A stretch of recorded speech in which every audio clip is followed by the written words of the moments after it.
Hello, welcome to my live. This is Marie, and we are from TSBU Paranormal. Welcome to our live stream where we focus on historical sites, cemeteries, true crime, UFOs, and anything that goes bump in the night. We also explore paranormal and supernatural. Tonight is story time, and story time on true crime, cold cases, Australia. Welcome in. Hi. Hello everyone. This is a sub-only chat, but everyone can still come in. We've got a couple lighting up right now. Spirits are in. Get spirits. Have a look. Look up there now. I've got to move this over there. Look at that. Look at that. Look at that. Wow. Okay. We've got a couple. Still going. True crime tonight on Unsolved, mainly Unsolved Cold Cases, Australia. Now we're going to concentrate on Western Australia tonight, and then we'll just see how it goes. We're going to have the Crime Stoppers number up here. Just get a sticker, as they say. No, that's it. Mr. G is going to share it out. I'll put a sticker up there. And it's going to have the Crime Stoppers number. Just a moment, just typing it in. Is it 1800? Let's see if I remember. 333, I think, and then 000. Am I correct? Yeah. Gee, I remember it. Very good. Crime Stoppers, 1800 333 000. If you know anything, that's the number to ring. Okay.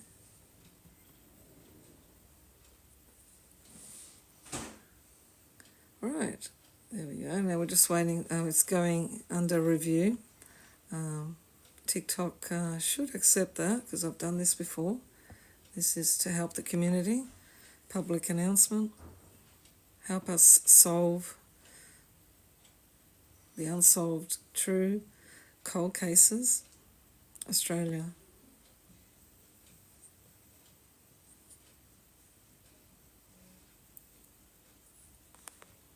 Welcome in. Hello to everyone.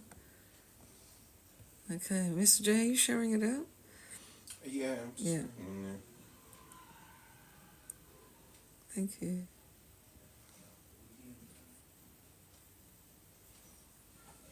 Just waiting for TikTok to give the go-ahead to put that sticker up.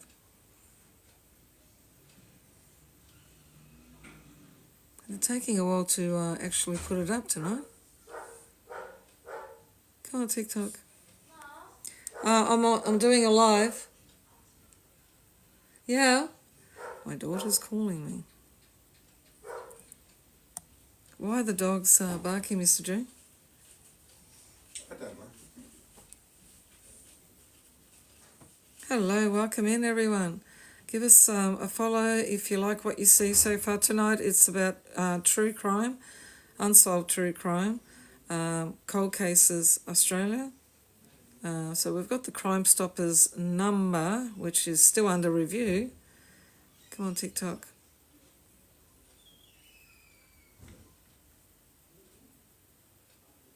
Mr. J, why is TikTok taking a long time to put up the Crime Stoppers number?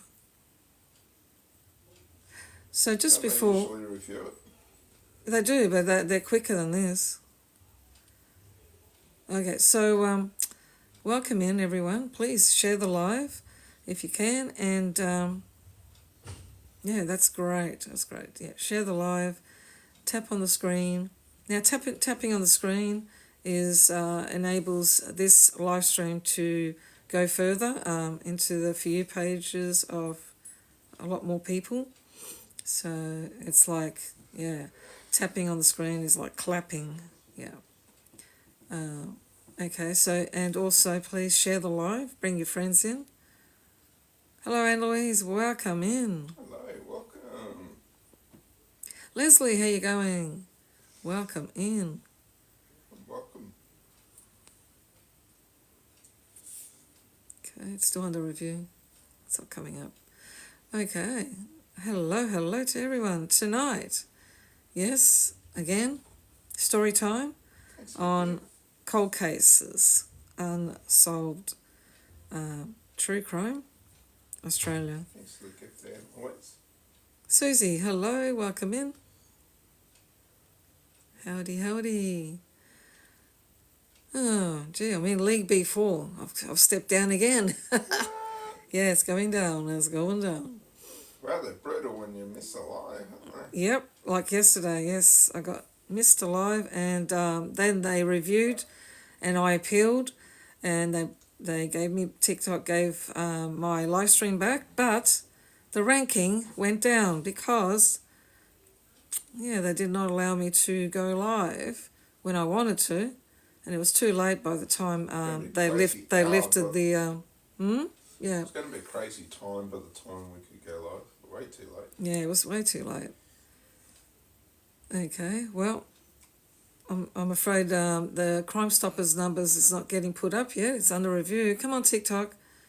This is for the public announcement and to solve unsolved true crime cold cases, Australia.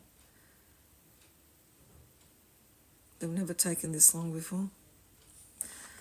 Okay, so we won't worry about what happened yesterday because, yes, I appealed and I got it back.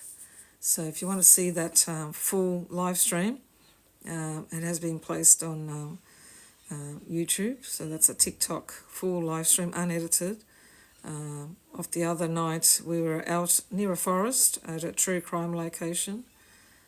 Yeah, we spoke with spirits. And we may have had also the victim spirit come through as well.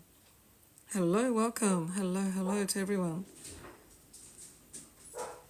Oh, here come a horde of cattle. No, it's just dogs.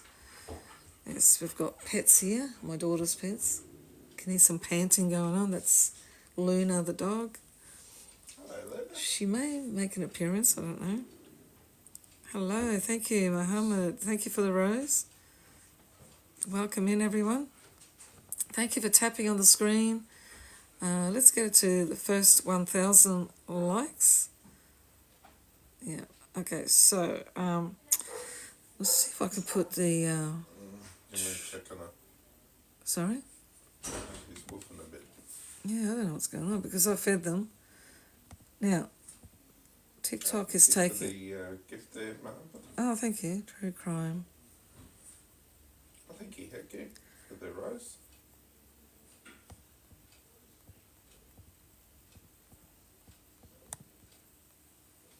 Thank you, Anne-Louise, thank for you. the subscription. Thank you. 17 months. Woohoo! Yeah, that's a long time, isn't it? Oh, couple! That lit up before. Look at that. Oh, wow! Look at that. It's a doll. Yes, we haven't got the spirit box on yet, but they're wanting to talk. Oh, yeah. Now, I'm going to call out to TikTok what is going on because we need that Crime Stoppers number placed up there. Yes. Susie, thank you for the team bracelets. Oh, thank you, Sissy. Okay, so I might, let's see if I can put it in the comments if they allow me to. Oh, thanks so hard for the ruse.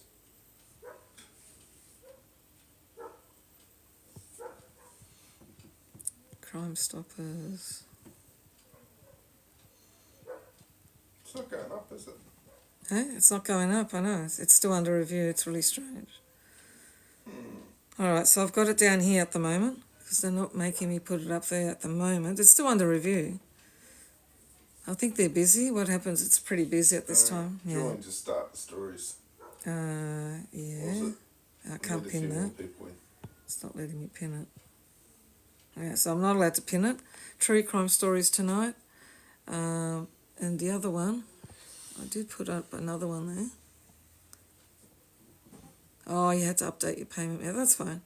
So I've got the Crime Stoppers number right there. Ah, fair enough. and they're not making me pin it. I'm waiting on one of my cards to come. It still hasn't come. What's Australia Post for you? Yeah. Also, Apparently they sent it on Wednesday. It's now Tuesday and it's still not here. Oh, really? Yeah. Okay, what's going on with... Yeah, postal service is much slower than it used to be. But speaking of that, everyone that we sent items to has got it now. Yeah. Hello to everyone. Welcome, welcome. Please share the live. Has got it now. Yeah. Hello to everyone. Welcome, welcome. Please share the live. Has got it now. Yeah. Hello to everyone. Welcome, welcome. Please share the live. Bring your friends in.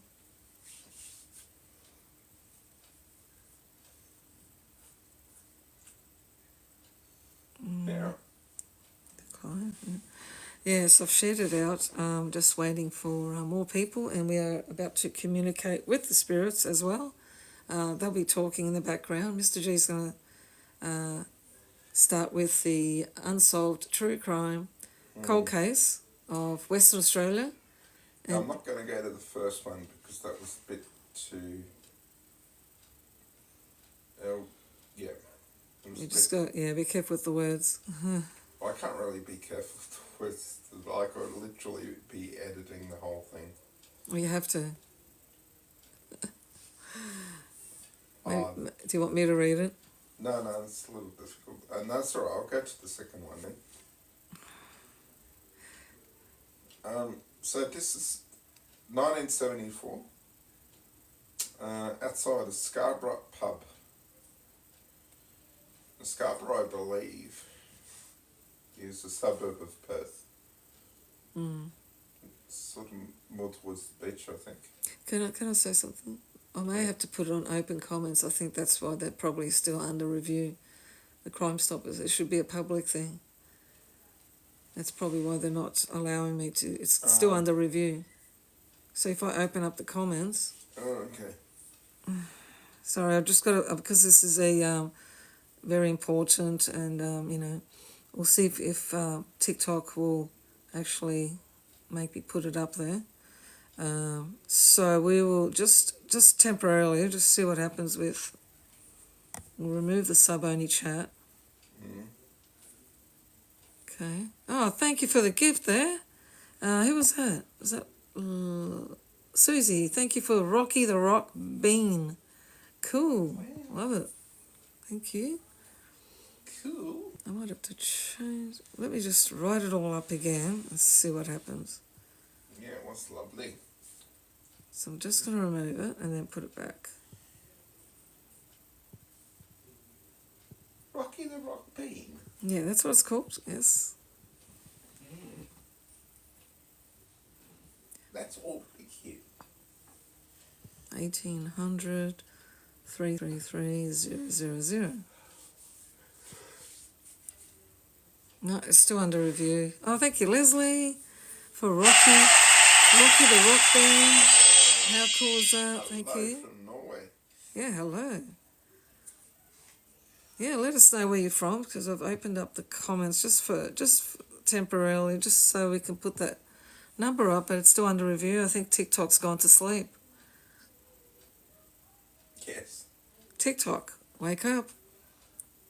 You've put Crime Stoppers number up there before in the banner sticker. Anyway, it's in the comments and I can't pin it. Okay, so we'll just keep going. And I'm going to put up a treasure box for people. Just a little one for now. There we go. Oh, thank you, Leslie, for the Night Star. Awesome, thank you. All right, so Miss G will continue or start again. So, Western Australia, in April 2023, decided they were going to get very generous with the reward money. And they put up $1 million reward for 60 cold cases. 60. That's incredible. Hello to Scorpio Rose. Normally it's not that big a donation anyway. So let's get on to the first one. So in 1974, there was two teenagers, Raylene Eaton, 16, and Yvonne Waters, 17, who went missing from outside a Scarborough pub in 1974. The girls were last seen talking to three men they had been socialising with at the White Sands Hotel, which has since been pulled down. Anyone with information that leads the conviction for the two unalivings could receive a reward of $2 million, up from a single reward payment of $250,000. Police Minister at the time, Paul Papalia, said the rewards are significant and gave people 1 million reasons to come forward. Each of these unsolved cases is as important as the next and is represented by the large rewards on offer, he said. The financial incentive will hopefully ensure those responsible for the heinous crimes and brought to justice and assist grieving families in finding closure. Okay.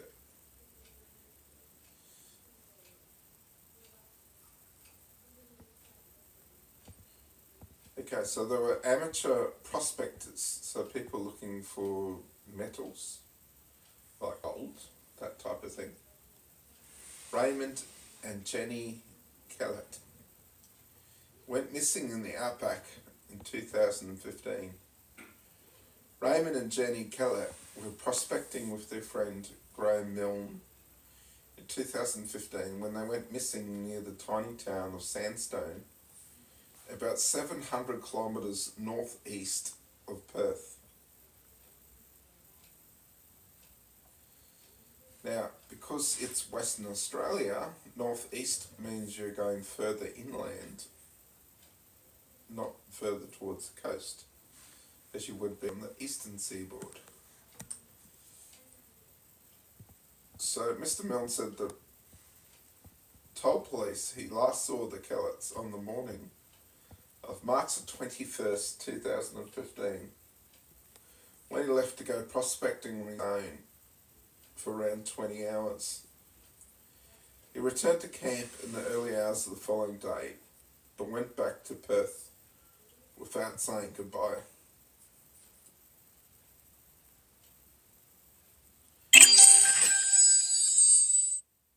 Mr. Kellett was found a week later in a mine shaft,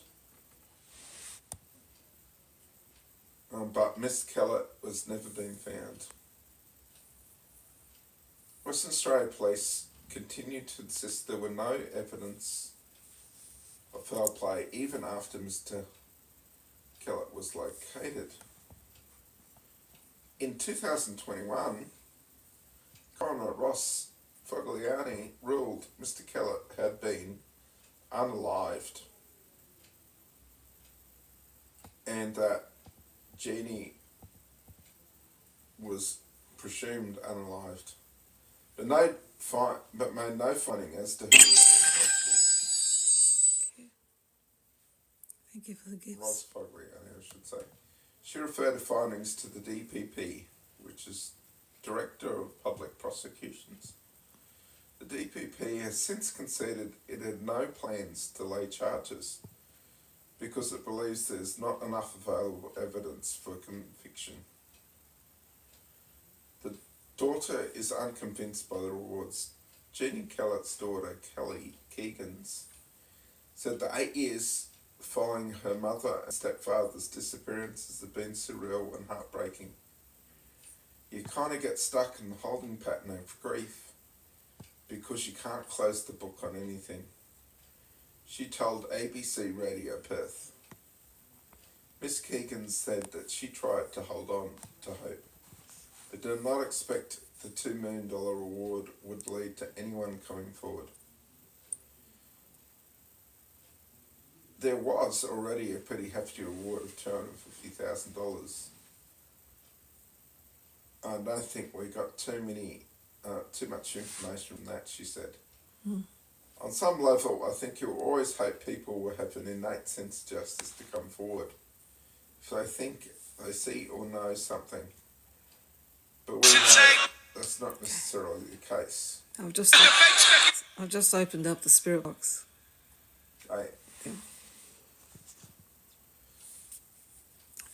But the daughter said she still wanted answers. They've approved Crime Stoppers number up. It took them a while. Thank you, TikTok. There we go. It's up there. It's very hard to understand how two kind people ended up in the situation and what led to it. Her mum and Ray were extremely hardworking and had time for everyone. They would find people who needed extra love and care and would take them under their wing. But Fulton, who was a 3-year-old when his mother vanished in 1986, described the reward system as a fantastic initiative. Ask me. Ask you what, sir? Spirit is talking at the moment. Ask me. So next one, Josh Wernicke was found unalived on the outskirts of Broome in February 2010. That's Broome, Western Australia. Yeah. Now Broome is apparently a very beautiful town on the coast. They do a lot of pearl mining there. And it's apparently quite an attractive town. Have you been there? No, I know people. Oh, you've heard from people. Yeah, I have too. They've told me it's really beautiful there. So Josh Naki was found unalived on the outskirts of Broome in February 2010. Active work. Active where? I'll just put my hand there. Is that butterflies or flowers? Okay. Yep. Might need to go to a new article. It's not giving you a lot of information. So which one's that? What's the name of the victim? Just mention that. Let me just... Hello, spirits. While we're waiting for G to look up the information. Spirits, what are you wanting to tell us? We are doing story time tonight. Darren, what? Hello, Darren. Darren is in. Hi, Darren. Well, hi, Darren. He sounds so friendly all the time. So we've got our friendly spirit, Darren, with us. He's become a resident spirit. I'm glad that you're still with us, Darren. Hey, Darren. Josh Wernicke was the person who disappeared in Broome. Okay. Yeah, Darren, you could speak. I know you don't like being called Dazza. You can get... How many spirits do we have in here, spirits? Please tell me. We are doing true crime, unsolved true crime stories, cold cases, Australia. We are concentrating on Western Australia at the moment. That's the Crime Stoppers number, 1800 333 000.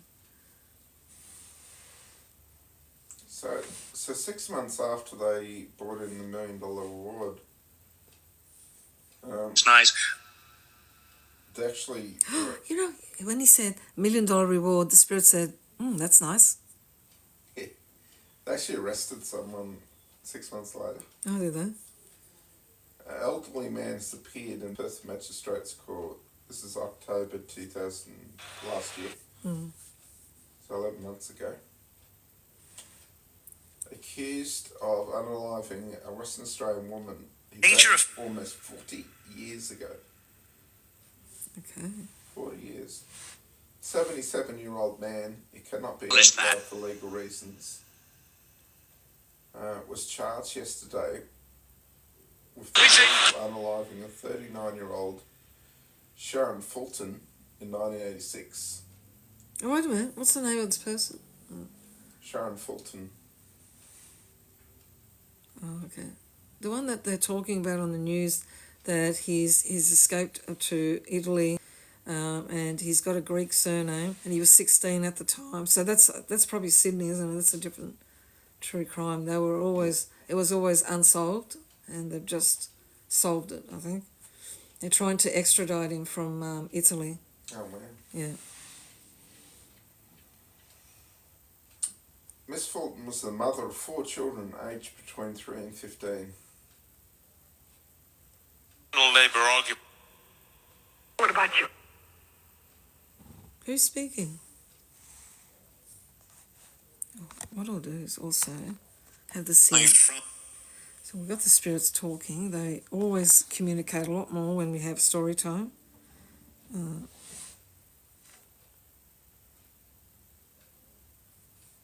Continue, Mr. J. So this tip-off came after the reward was increased from $250,000 to $1 million. Yeah.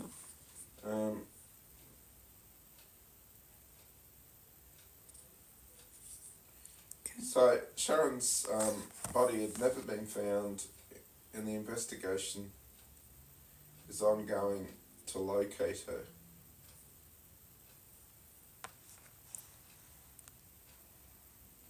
So I will now put it into sub-only chat.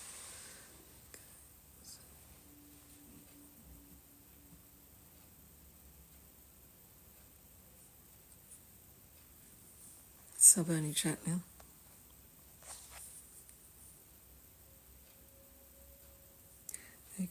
Okay. So another one, 1979. Cold case unaliving investigation. Police investigating the cold case unaliving of a Perth woman more than 40 years ago have recovered the DNA of a mystery man. Kieran Tate, 22, was found unalived by Forestry Department workers in the Canning Dam catchment area on December 30th, 1979.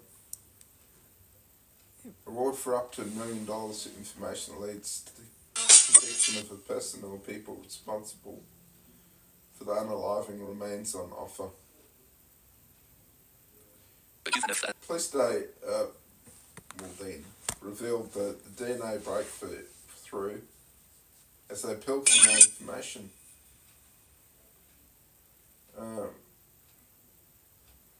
The police said every technical means possible available in Australia and overseas to identify the man behind the DNA, including Ancestry.com and family trees. Quite frankly, someone in our community knows what happened to Kieran, Potter said. God. When asked people if they do suspect somebody they may have had something to do with what happened to Kieran, to let us know. Oh, well. Tate's body was found in dense bushland about 800 metres from where she was house-sitting south of Brookton Highway in Carrigaline and about 40 kilometres from where she was Just living remove my... on Barley Street in Mount Lawley. I mean, as someone... At the time, Tate was wearing a light-coloured blouse, dark blue jeans, a belt for large amount of buckle, and sandals. 2 nights before her passing, Tate attended a dance at the North Cottesloe Surf Lifesaving Club with a friend on December the 28th. She left the club at about midnight and spent the night with friends at a house in Swanbourne before getting a lift back to Barley Street, addressed at about 11 a.m. on December 29th. It's believed she intended to travel to Carrigaline afterwards to continue to house it for friends. Police said Tate's movements through where she was dropped off You won't be. to the time her body was found are unknown. Potter said he's confident the Special Crime Squad will find the person behind the link. The first step will be to identify who that DNA sample is, and we talk to the person and find out their involvement is. Her family joined police in calling for help in solving the case. Although many years have passed since Kieran's unaliving, just hearing her name or seeing her face still brings us to our knees and breaks our hearts again, the family said in a statement. Please stand up and give the answers that we've been waiting for our whole lives, for we can at least understand why this happened. That call there.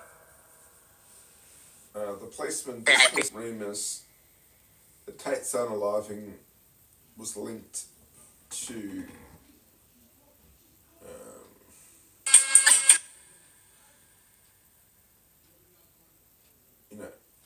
dubious practices.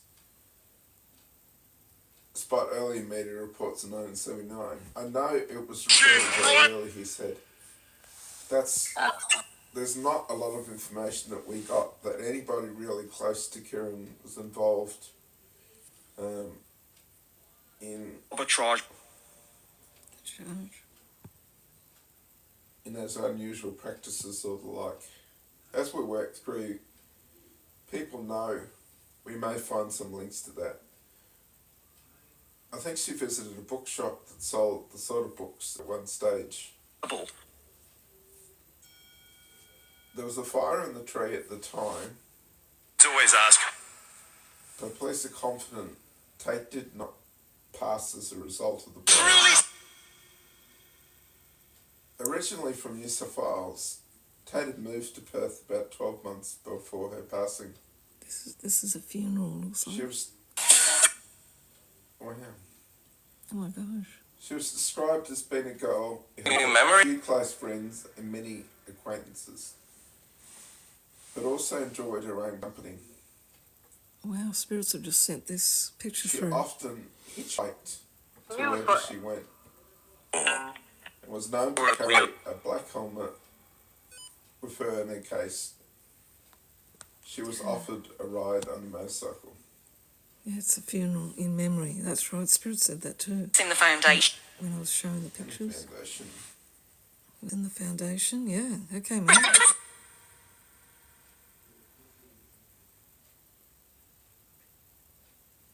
The best. Yes, so who sent this picture? This is of a funeral. Thank you, spirits. In memory. Can you tell me in memory of who?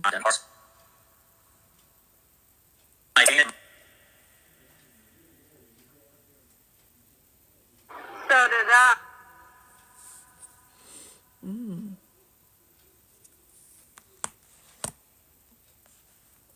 Okay, so here's another one. To keep you home. Original. 19-year-old Felicia Wilson, who was unalived. Okay, I can't say how she was unalived. No. And near her Quenya workplace in 1979. Okay, rare information on that one.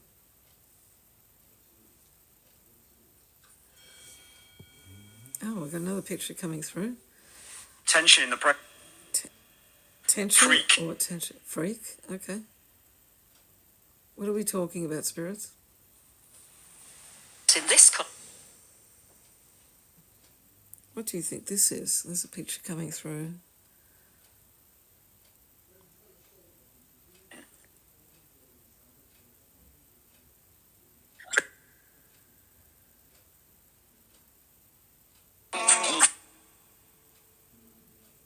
Interesting. Keep going, spirits. Come talk to me. Do you know of any of these true crime stories? Sometimes the spirits will come through while we're talking about things like this. That was a spirit. Yeah, I thought it looked like a classroom as well. Thank you for the follows. If you like what you see, please give us a follow. Another way. Please tap on the screen. That helps with the algorithm to Not for your doing the job. page. So people are coming in right now. Thank you so much. We are doing true crime cold cases of Australia. We're concentrating on Western Australia at the moment. We've got the Crime Stoppers number up. And Cat Paul's lighting up, everyone. Again, that's the same one that's been lighting up tonight. Over there where the doll is with the blue hat. Spirits, thank you for lighting up the Cat Paul. Thank you so much. Can you help us, spirits? We are talking about true crime. Do you have another one, Mr. June? Yes.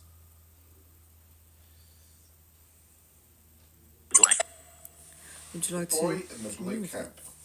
The boy in the blue cap and a doll, just again. Yes, Cat Ball. Thank you, spirits. Is that you, sir?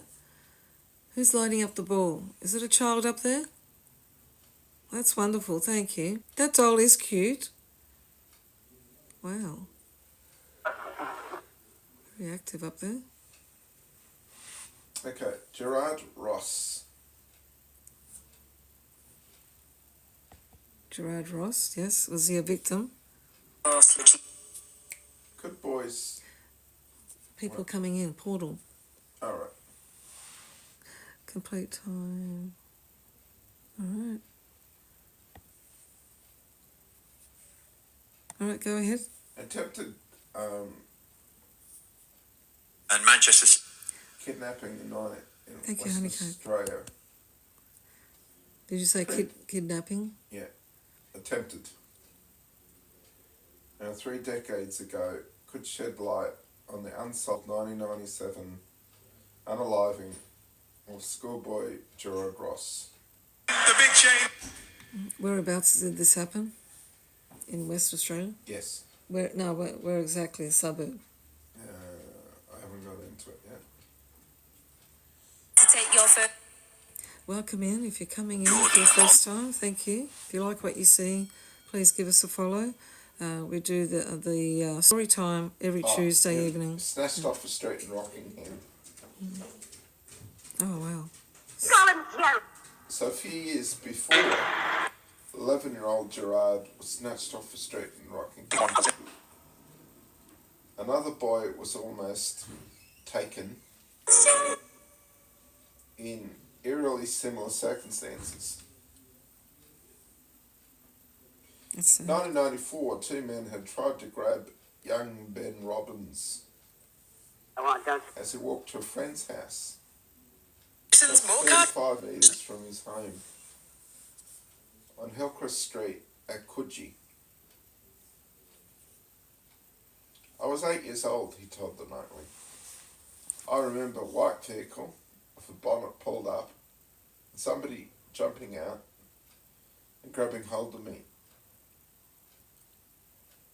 I kicked and yelled quite loudly and I ran home. In all honesty, I sort of forgotten about it until you brought it back up.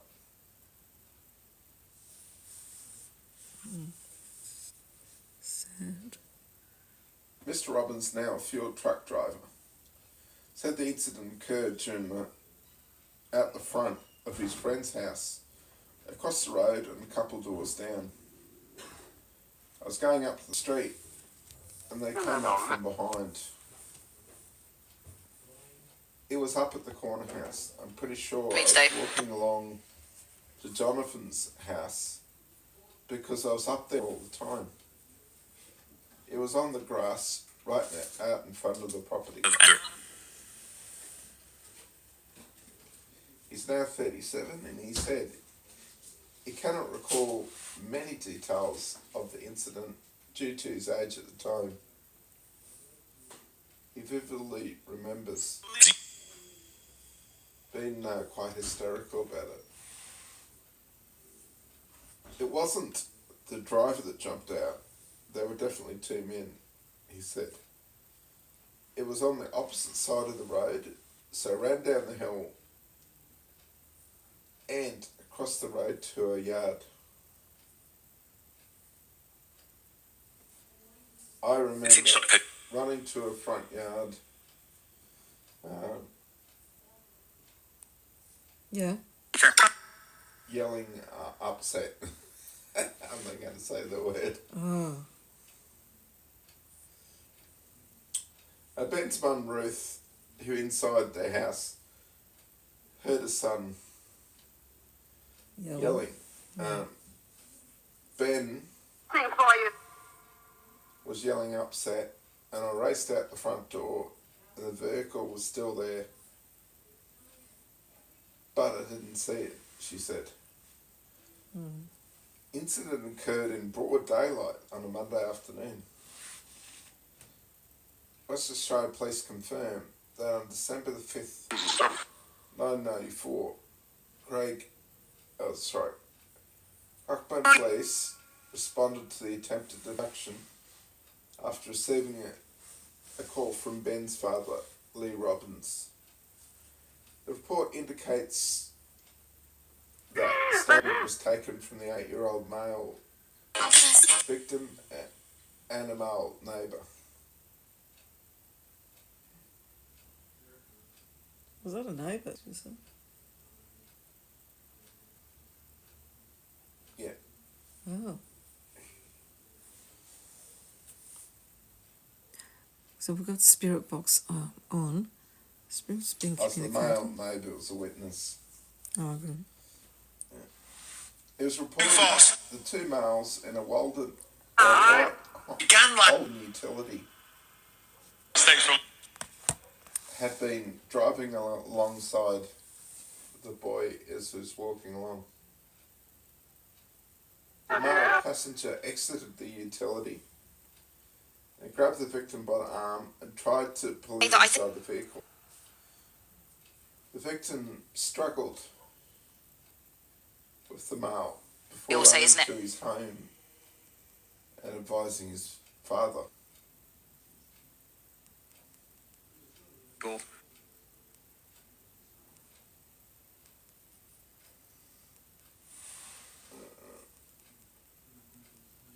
The witnesses were not only able to provide police with a limited description of the offender's appearance and vehicle at the time. It was described as a white Holden utility HKHG or HQ model.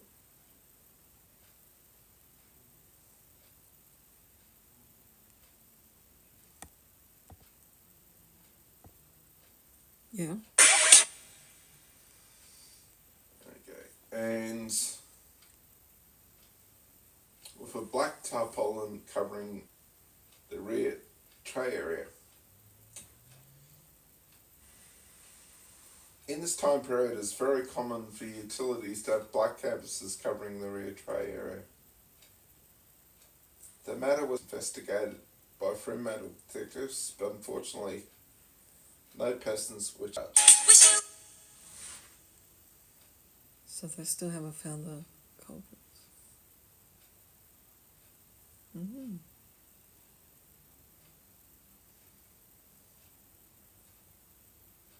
Okay, Mr. J. So are there any others?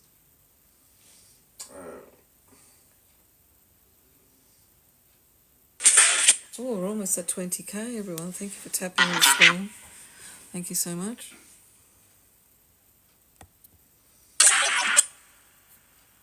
Uh, 40. So we've done 44 minutes of live stream so far. Oh, yeah.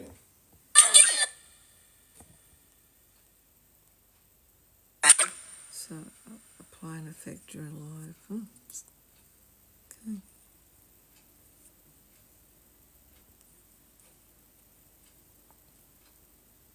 Yeah, I'm trying to find another story.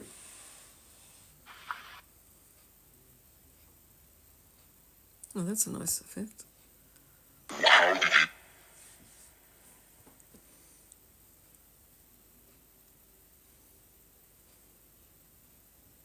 Thank you to everyone tapping on the screen. So the portal treasure box is still up there. Who's take? Yep, we've had 50 winners.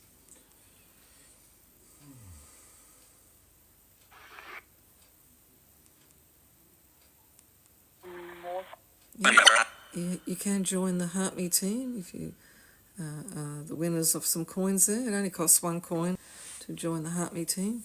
We've got 37 active members. It's right up the top there. Thank you for sharing. Thank you for the gifts.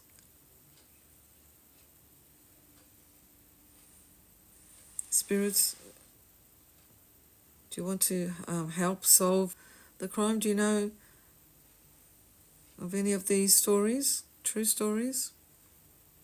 True crime stories?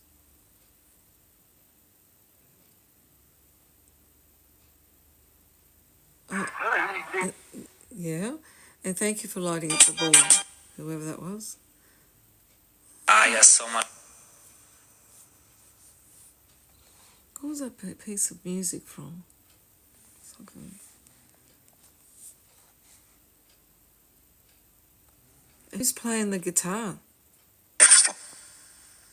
Can you play your music, Spirits?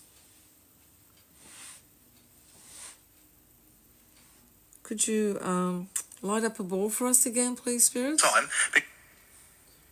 Hey, hello to Mama Bear, welcome. This is from June 23rd last year. A 51-year-old man has faced court after a series of acting inappropriately with women in Perth in the 1990s. After police used investigative genetic genealogy to identify him. His DNA's like really changed a lot of these cold cases on the head. Oh, thank you. Michael Anthony Woodall At the was level. in the Perth Magistrates Court on Friday, charged with 34 offences, Compared to the including acting inappropriately towards 4 women.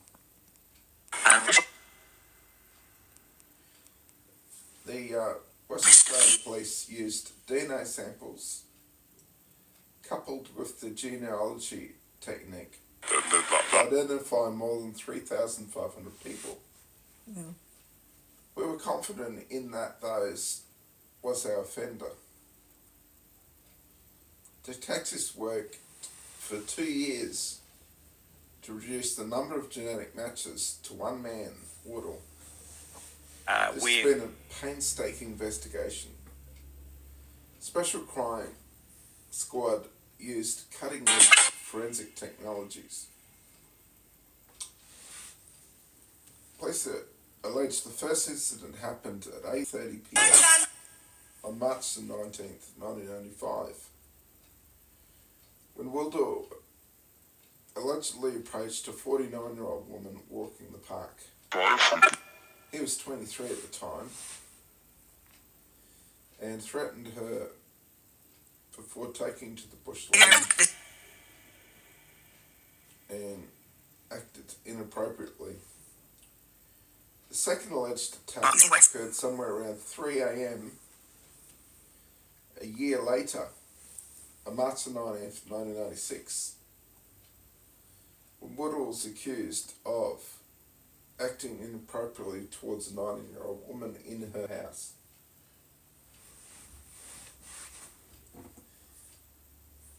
Gosh, you're not even safe in your own house. He allegedly woke her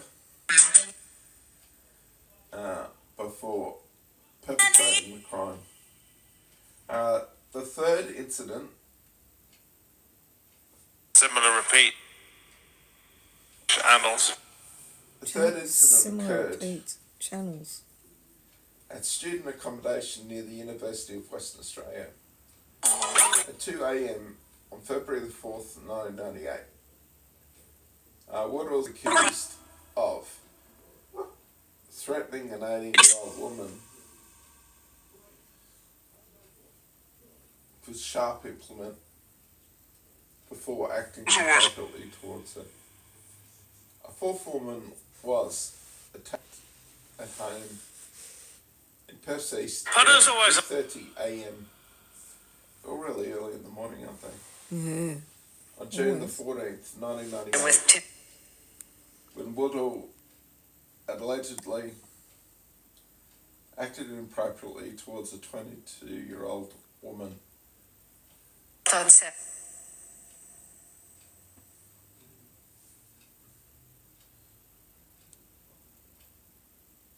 Investigative genetic technology uses publicly accessible genealogy databases to match genetic data to ancestors.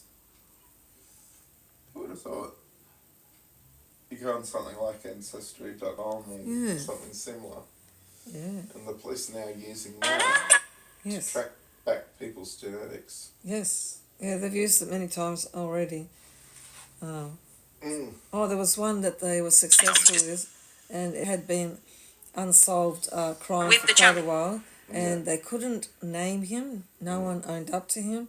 It was that man. Remember? Oh, it was many years, Yeah. 70s. And they just went through Ancestry.com, and they had a match with his relative who was living somewhere in the world, and it matched him, and then they found out his name.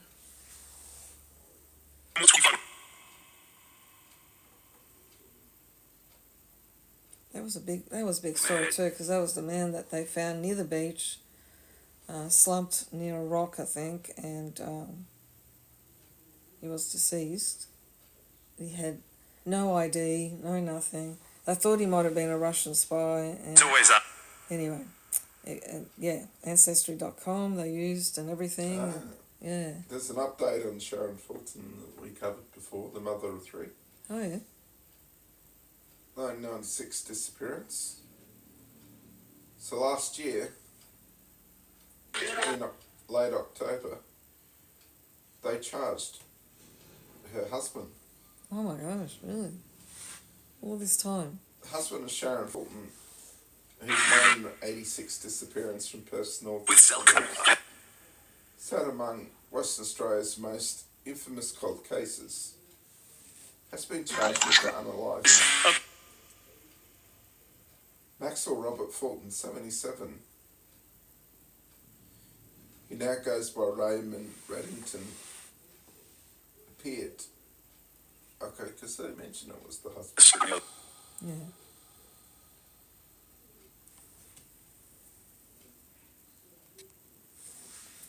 Mr. Reddington now uses a wheelchair.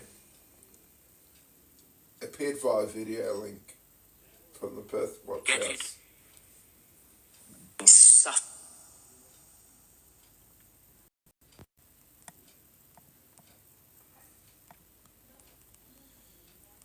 Okay, so he's represented by a duty lawyer in court. Did his interview via video link. Asked if he understood the charge against him, he said, "I haven't been given anything About, no papers or anything." His bail was not considered, and he was remanded in custody And he to appear before the Stirling Gardens Magistrate And- Court on November 22nd.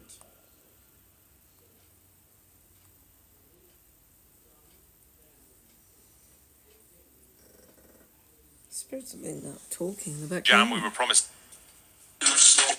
We were promised. Promised what, sir?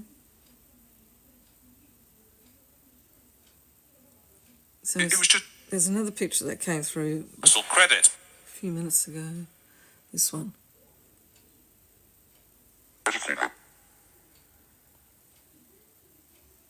They've been without a mother for 37 years, and now their father has been arrested. Well, So it's a very difficult time for the family, yeah. and they've been processing that information. Did that just come through, that information, or was that Yeah. recent? Wow. Again, I think it was genetics, I think. Mm.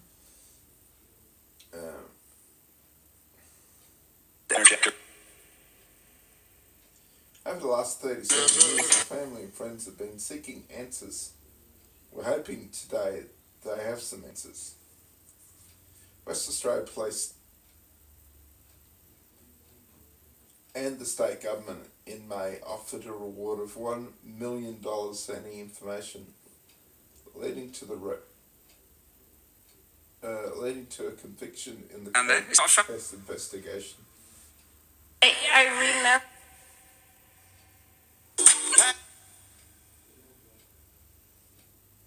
Was that King Solomon? So the husband originally came from Brisbane and he moved to Perth. They usually suspect the spouse when there's an unaliving of one spouse. Didn't they suspect him at first? Did they just let him go? Not enough evidence, most probably. Is that right, Mr. J? That's right, yeah. Okay. Wow. It's 8:06 p.m. Spirits, thank you for these pictures. Thank you for lighting up the balls too. Now, the son, who was 3 at the time, said he The wanted neighbours the truth. are yelling again. I hope they don't yell. Yes, the neighbours next door. Now, the son, who was 3 years old when it happened, said he wanted the truth to come out no matter how it hurt. There is nothing more I want in life than the truth to what happened to my mum. So he's just found out his dad did it. Yeah. Well.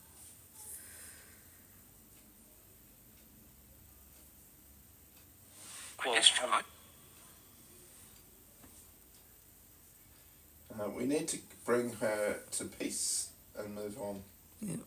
In your way. knowing we can lay her body to rest and have somewhere that we can visit her. That's kind of sad, isn't it? We've got nowhere to visit her. Yeah. Whoever was involved in her passing has lived their life for the past 37 years.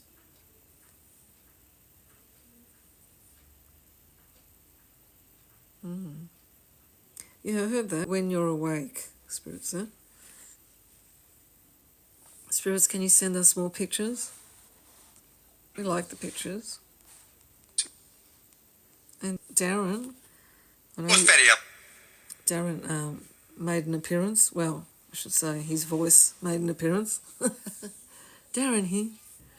Yes, he says, the son says that person will be old now. They have an opportunity to bring us some small comfort in providing the truth. Yeah.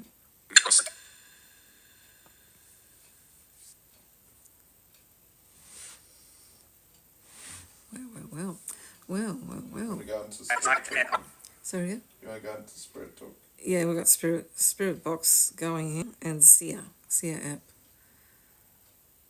I think I kind of ran out of stories for West Australia, yeah. I'm going to look up something because the one that's just recent in the news.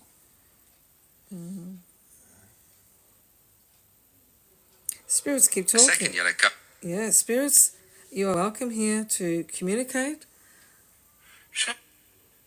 Yeah, I know they've been yelling over there. The female just said... Yes, Barnard. Barnard. Spirits, could you send us more pictures, please? That would be wonderful if you do. We like the pictures. Glad there is one. Glad there is one? What do you mean? See, this device here is for pictures, so if you could send that through, more pictures, I can show everyone.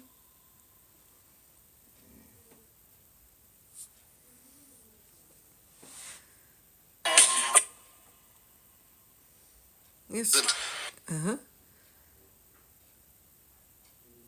Spirits, keep going. I just going to look up the story. I just Yeah, Yeah, Mum and Bear's in too, so welcome. you've only just noticed.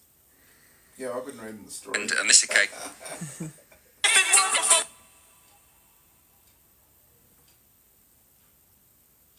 Yeah, I'm trying to get into. Ash was saying you've hit 20,000. Yes, I did. Oh, yeah, that's right. A bit of sound effects, eh? Amazing. Amazing. Yeah. 20k likes. Oh, okay. Eloise says she just came from her parents to work, and they live down Barnard Street. Oh, maybe it's your spirits coming through you. I think Barnard Street was one of the stories Oh, was it? Was it also in one of the West stories? Australia. Oh, Yeah, some of okay. these names do crop up in different cities around the world. How was that opportunity? Yeah, that's true. Look how many cities and towns have an Elizabeth Street for starters. Oh, yeah. Keep going, spirits. Keep talking, because we're all listening to you. Mm-hmm.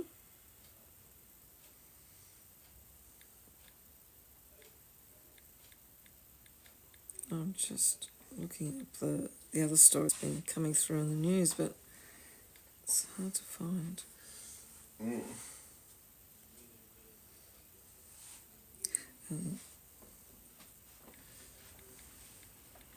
Romy.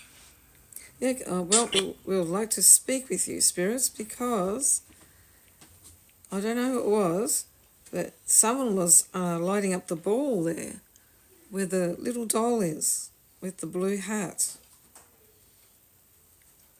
Can you tell me who it was?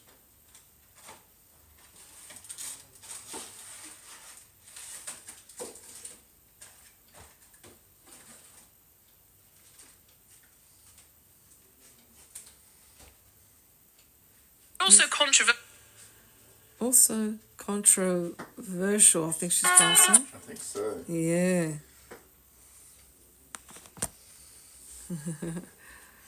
All right, spirits. Neither of us actually ever been to Perth. No, I haven't.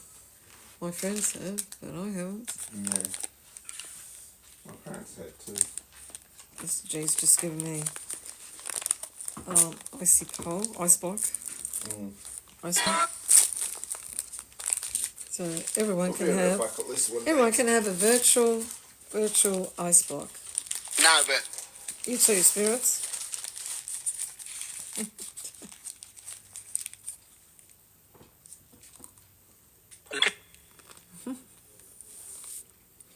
Come on, spirits. Light up the balls for us, please. we're organised. You're organised, yeah. Organised. Well organised, yes. Are you saying that to me, that I organise this well? Thank you. Also, in the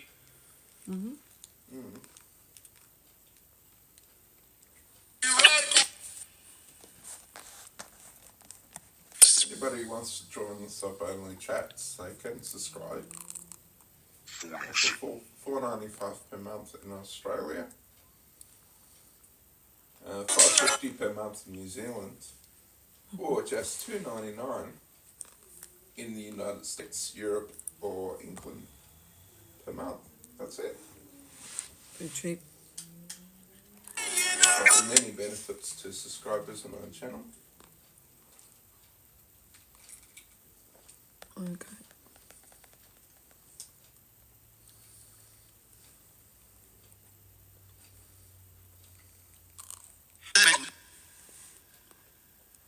Not to mention a great bunch of people Thing too. that are our subscribers.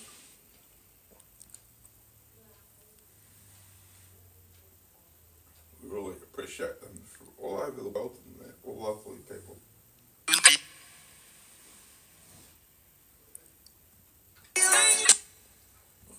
Mama Bed Culture on- the catapult. What's that? Did the catapult go off? Oh, I missed it. Yeah, when I was looking down at my screen, so I'm looking for another story to do. Yeah.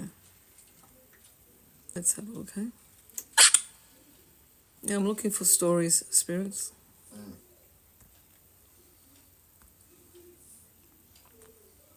You want more stories? Yes, the one that's been in the news. I'm trying to look for it. They're trying to extradite him from Italy, I think it is. I found him over there. Oh.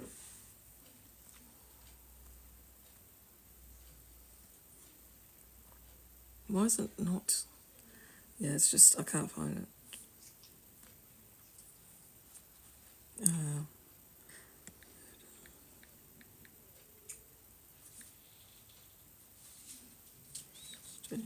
Keep talking, spirits. We are here to listen to you. If you could light up a ball again for us, or the REM pod. Show your magic.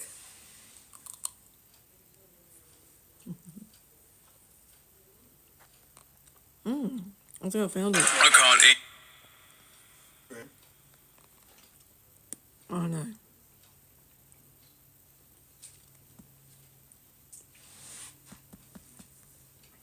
Oh, And you can. That's only recent. That was it.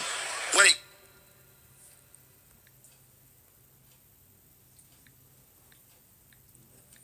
Years ago. Won't focus on.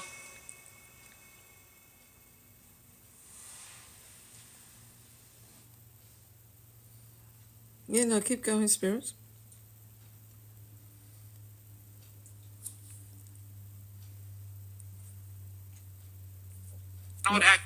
So apparently, I just can't find it at the moment. It's about two women. It happened either, was it 37 years ago or 47 years ago? Two women. And You, but all. he was 16 at the time. Unclaimed based I on. think they questioned him, but they just released him at the time. Due to him giving a swab of his inside his mouth or something just recently, I don't know how long ago it was, and they've linked him to the unaliving of the two women. So it happened so many years ago, and he's living. Final. He was visiting Italy at the time, and they're trying to extradite him. He's got a Greek surname. And it happened, I think, in Sydney. Trying to find it, but it's very difficult. Especially one of those newspaper articles. They want you to purchase their newspaper. And they don't show the full story. Sure do. Don't you hate that? Indeed. Well.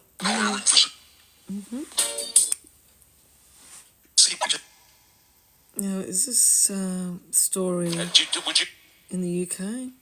Even though we said Australia, I've just found something that it's not related to Australia, but let's just read it. Okay. 3 16-year-old girls were found unalived.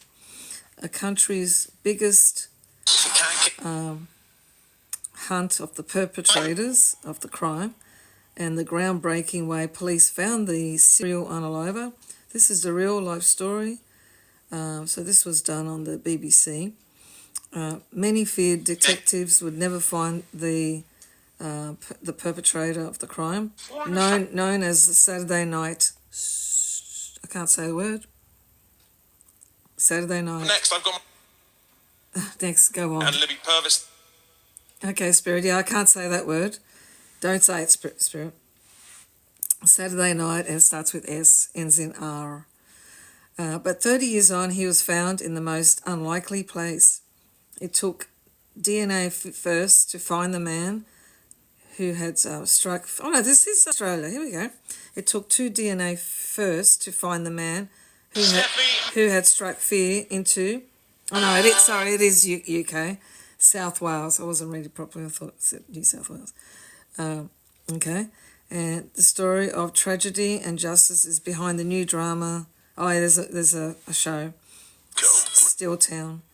So it all started in the summer of 1973 when the city and surrounding areas of Swansea were shocked by two incidents of girls going out, partying, but not returning home. In July, 16-year-old Sandra Newton had been out with her boyfriend in nearby Brighton Ferry, where she disappeared on her 5-mile walk home at about 1 o'clock in the morning. Police believe she had tried to hitchhike her way home, like they did back in the 70s, in Australia too. Okay, so then we've got here, Sandra's body was found 2 days later in a culvert. She had been, no, I can't even say it, almost, can't say it. She had been hurt really badly over the head and something else, and I can't say it. So she was unalived, very sad. Then in September, Geraldine Hughes and Pauline Floyd were found unalived in woodland in nearby Landassie after hitchhiking their way home from a night out in Swansea. Okay, so officers from all over South Wales were drafted in to help with the manhunt for the unaliver in 1973.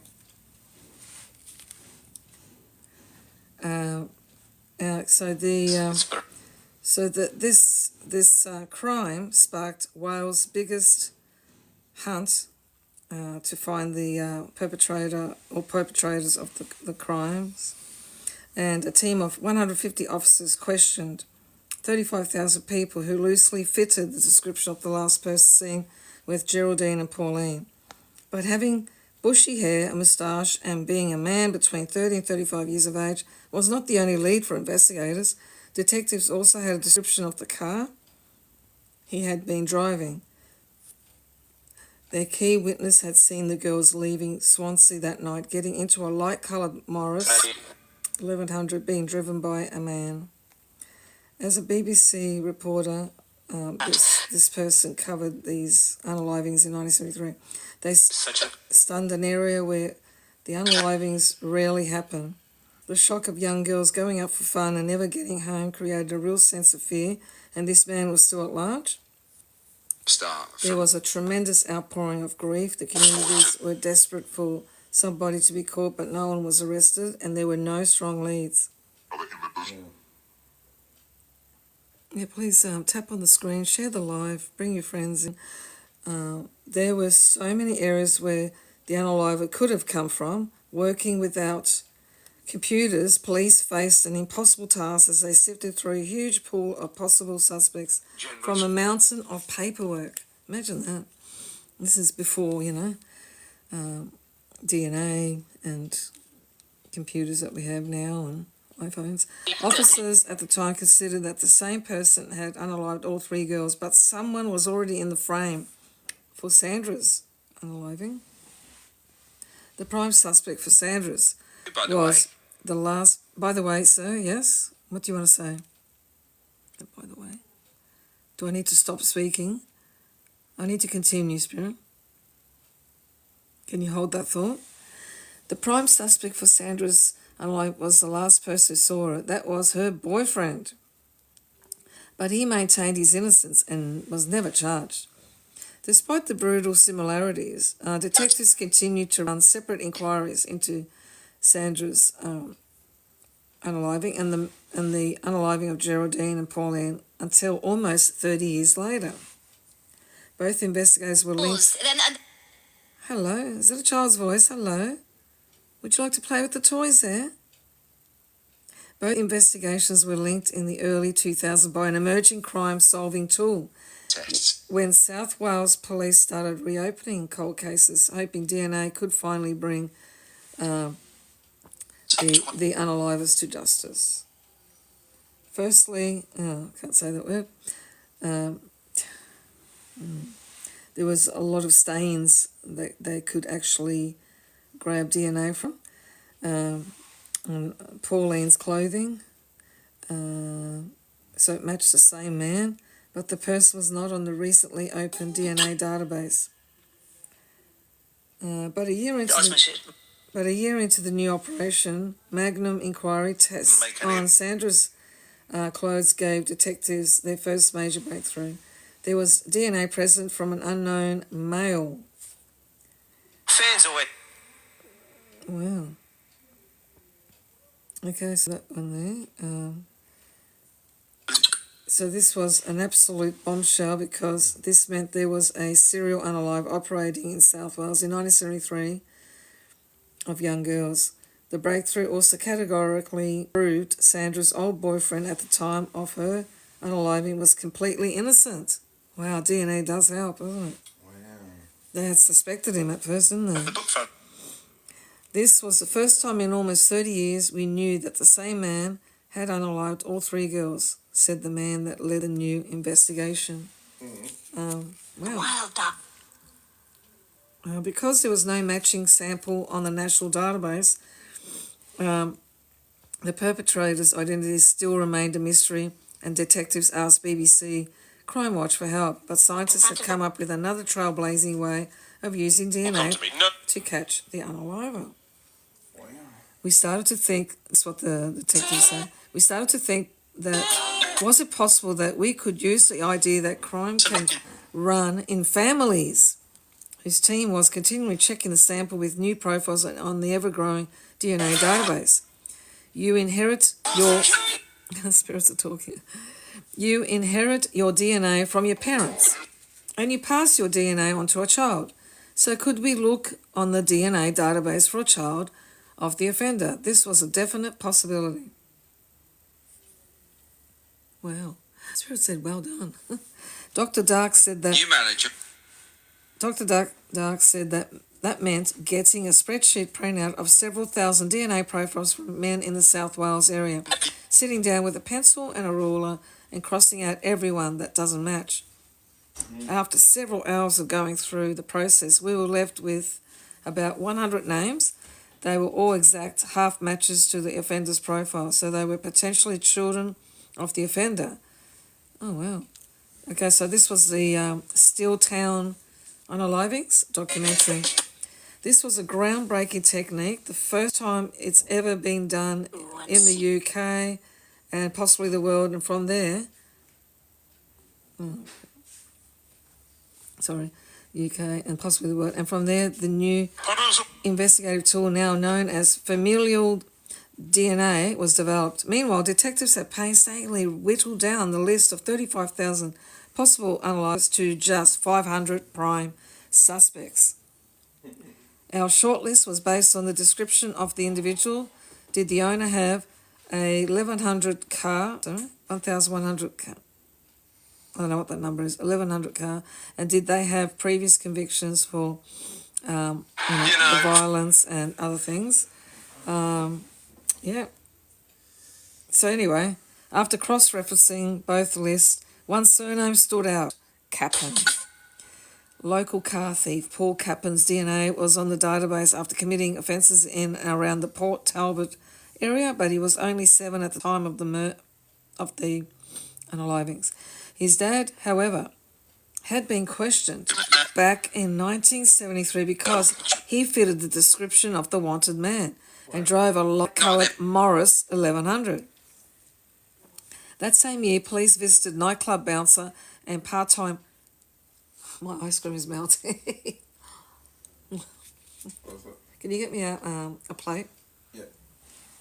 The same year, police visited the nightclub bouncer and part-time bus driver, Joseph Cappan's house on Port Talbot Sandfields Council Estate. But he had an alibi from his wife and claimed his car was broken down on the night of the unalivings. He was known in the community as a bit of a thug.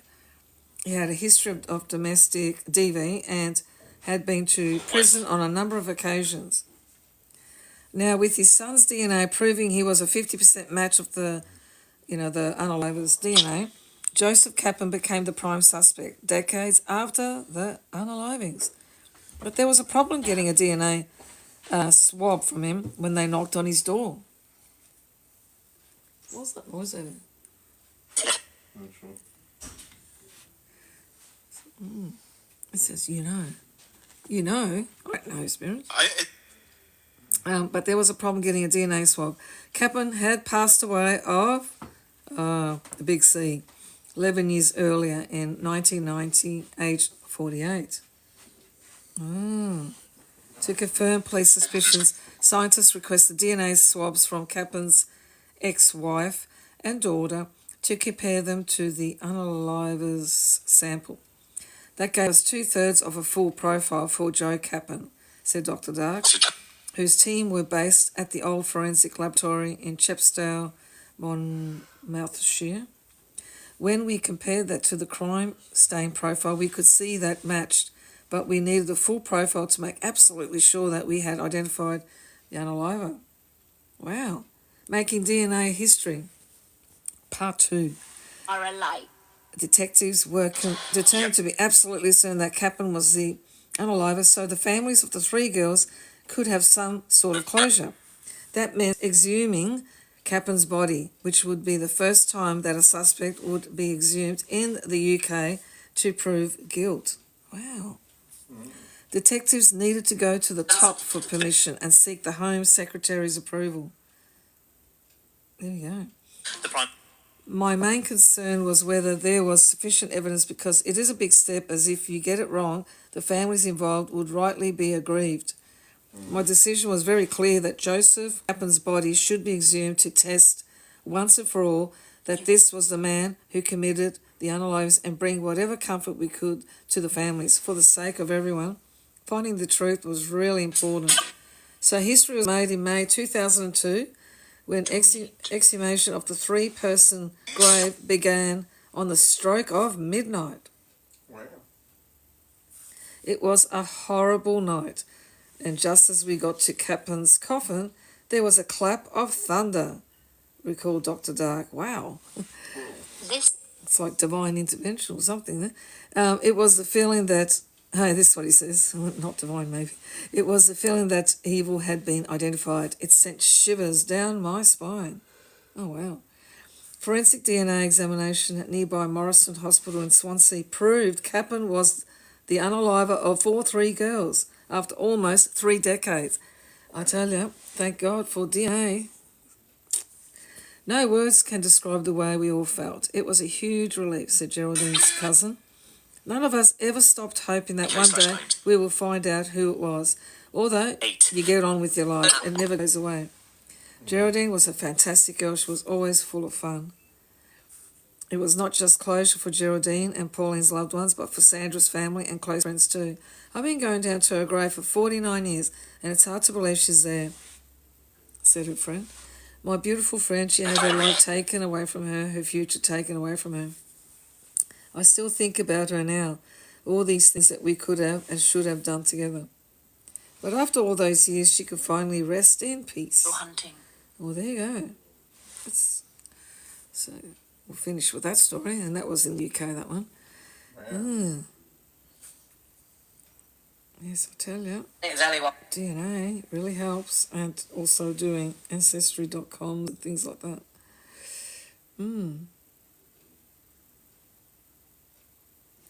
Who's done a DNA through Ancestry? I haven't yet. What do you think, spirits?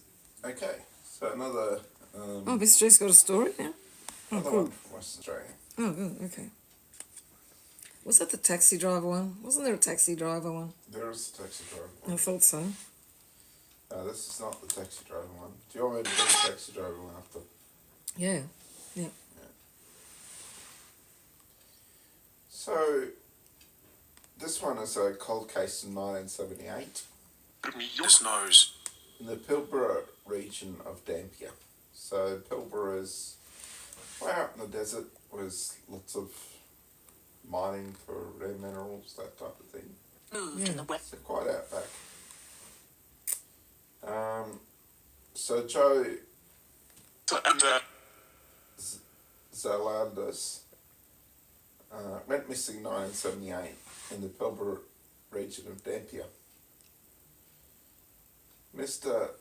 Sedalis was last seen alive at the Dampier Shopping Centre precinct, leaving with an unidentified male, and was found on the 7th of August 1978 Relegated to one. with a pew wound. It's believed he had passed a month before. His body was discovered.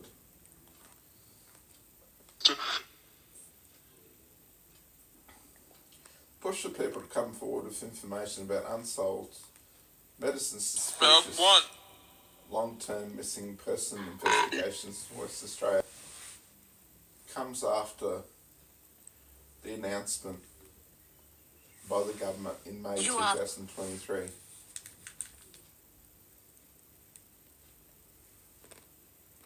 So details of his cold case. So he was born in Greece in December 1936 and had lived in Australia for about 14 years before he went missing. He was a labourer by trade. He lived at a construction camp in Dampier, a major industrial port near the city of Karratha. He moved out on Thursday, the 29th of June 1978. Wing as well. On the 4th of July 1978, Mr.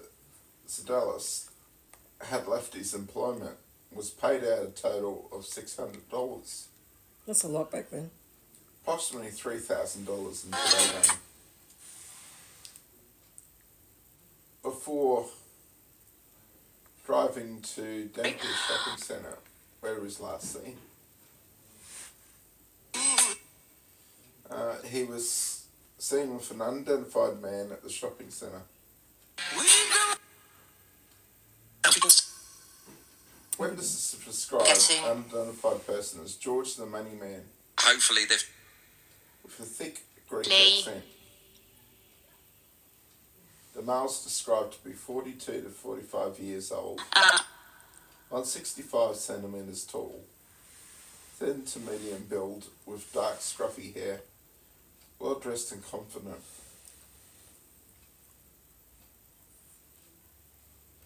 Investigators believe Thank you, though, for. Mr. Sedalis and the unidentified male travelled from Dampier to Tom Price in a brown HR Holden utility vehicle to seek employment. Okay, so they're joined together. They're going to go off and try and get a job together.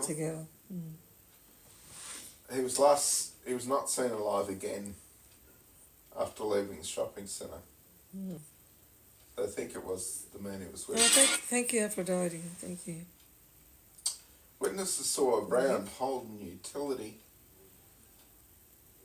much like the vehicle Mr. Sedalis was in, heading along the Dampier Tom Price access road. Thank you so much. Timing. This road intersects the Dampier Karratha Road, which is in close proximity to 7 Mile Creek. The next day, He is on Wednesday, the 5th of July 1978, money was withdrawn from Mr. Sedalis' bank account, even though I believe he was unalive at the time. Ask me. In Port Hedland, which is approximately 260.1 kilometres from Dampier. That's a long distance, isn't it? Yeah. A further 2 withdrawals were made, one from Darwin, all the way up to Darwin, Northern Territory, on Thursday, 13th of July 1978, and a second in Hudgerton, a rural town from Flintshire, Queensland. So his money was getting raided from all over the country, basically. On Thursday, the 18th of July 1978. At the time Mr. Dallas was found, he was wearing dark blue trousers, an open neck t-shirt, and a light blue strip front cardigan. There was no identification with his body, and the only item they may have been of value was a well-worn white metal ring, little left finger of his left hand. He also was wearing desert boots. This unaliving remains unsolved, and the perpetrators, particularly that man, and it has not been. It's never been solved.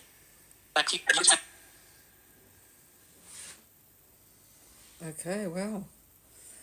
Thank you for tapping on the screen, everyone. So we've reached over 25,000. Wow, we're almost at 30K. That's awesome. Should we do, it's up to you, go on to YT? Strictly medical. Yeah, I think so. Yeah, I About get very tight, so yeah. just Getting on the- for a little while. Last night, I did a live stream over there on YouTube, and I can't download it. It went for 52 minutes. Can't believe it. So I've asked YouTube to investigate and why that's happening, because it's there, and I'm trying to upload it, but we'll see what they say. So what we'll do is we'll just have a little break. So we'll finish here. And if you'd like to join us on YouTube afterwards, and also we do have our TikTok live streams being put up there on YouTube, same name. You can go on the bio here and click on the link, and it takes you straight over to TSBU Paranormal on YouTube, and you can subscribe for free, and you can watch our videos if you've missed some. Yeah. But we're also live streaming. So we're going to finish here. So I'm going to say thank you to everyone that's supported our page and been watching. Thank you for the gifts. Thank you to our subscribers. And you can always subscribe to our channel even outside of this live. You can actually go to the bio and there's a link there. Tonight's Euro. Spirit's talking here. It sounds like Darren. That's you, Darren, isn't it? That's your voice. So we'll see you later in YouTube if you'd like to join us there. Yeah, hello Sharon, how you going? Yeah, I'm going to be finishing now, but we'll be heading over to YouTube just after this. So just give us 5 minutes, then we'll be on there. Yeah. So I can't share it on TikTok, so I can share it on. Oh, the cat ball's lighting up again. That's the same one. Thank you, spirits. There we go. All right, just before we finish. Oh, well, continue, spirits, because we're going to be on another platform. Okay. All right, we'll see you soon, everyone. And if you've been watching and you haven't followed us yet and you like the page, please follow us. And we'll see you on YouTube. Please, if you haven't joined that too, you can subscribe for free there. Yeah, we'll see you there, hey? Oh, cat balls. See, look at that. No, spirits, keep going. We're going to be on another platform. All right, thank you so much, everyone. We'll see you soon on YouTube. Thanks for the gifting. Thanks for double cupping. Thank you, everyone. Thanks for the usual support, everyone. Yes. Okay, we'll see you soon.